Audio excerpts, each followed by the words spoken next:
આજે ટેટ પાસના ઉમેદવારો ગાંધીનગર ખાતે પ્રદર્શન કરી રહ્યા હતા અને સરકારના ઇશારે જે પોલીસે બળ પ્રયોગ કર્યો છે જેની અમે નિંદા કરીએ છીએ। જે પ્રકારે આપણે ભણશે ગુજરાત, આગળ વધશે ગુજરાતની વાતો કરીએ છીએ, વિશ્વગુરુ બનવાની વાતો કરીએ છીએ, પણ ગ્રાઉન્ડ પર જે સરકારી શાળાઓ છે આજે દરેક શાળાઓમાં શિક્ષકોની ખૂબ મોટા પ્રમાણમાં ઘટ છે।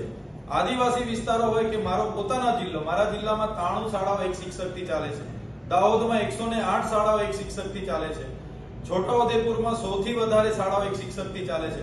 અનેક વખત અમે શિક્ષકોની માંગણી કરતા હોય અને શિક્ષણ જેવી ગંભીર બાબતમાં સરકાર ગંભીર ના હોય એટલા માટે અમારે અવારનવાર રજૂઆત કરવી પડે છે।